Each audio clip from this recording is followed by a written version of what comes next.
So we're going to start right from the very beginning. Okay. So as you already know that there are few differences that we see, although the script looks the same. There are a few changes here and there when it comes to the pronunciation. There are certain letters which look completely different, and we have the same letters in Spanish from A to Z.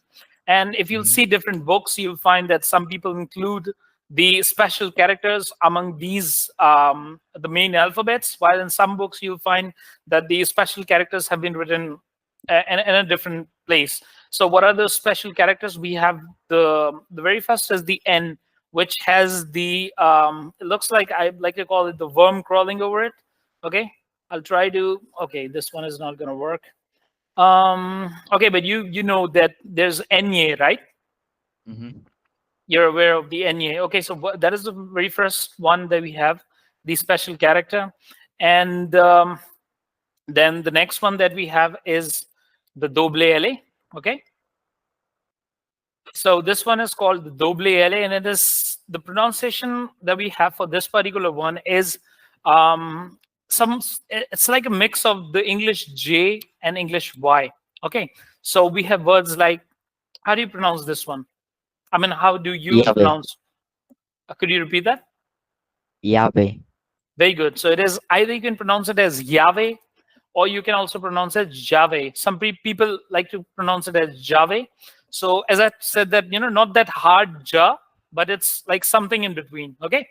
And the next Okay. one that we have was the double R, which is called the doble R. Okay.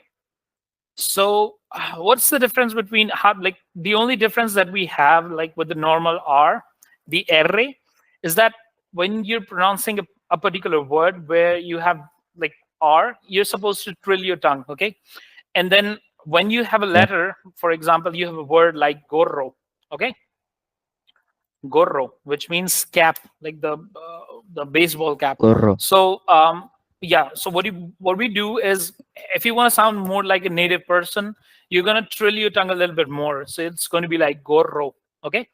The r is going to be a little bit more exaggerated, like to the person whom you're speaking, it might feel like that it's a bit exaggerated, it's a bit of exaggeration, but that's what our goal is with the R, with the R. Okay.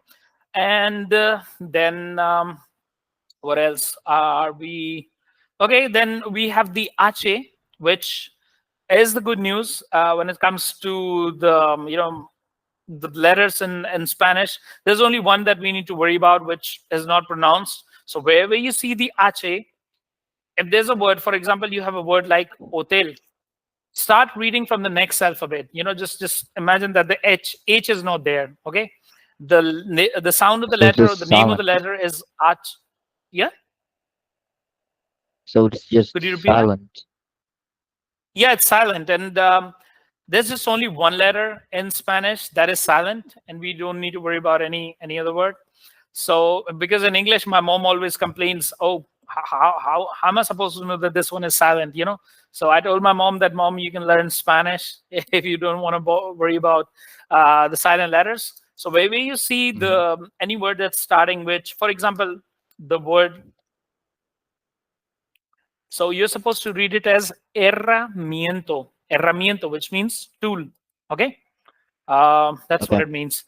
So where we see a word that starts with H, skip the H, start reading from the next alphabet. Okay, but whenever you're writing, you're supposed to include the H as well. Okay, okay. Okay. So these were some of the rules, and then now coming to, I just thought that we should touch upon these because it's like the building blocks.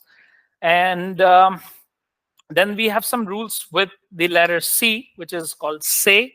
And then we have some rules with the letter G, which is called hey or re. It has a slightly guttural sound, which is sometimes a bit difficult for uh, you know for us to speak. But eventually, if we work upon it, we will get the sound.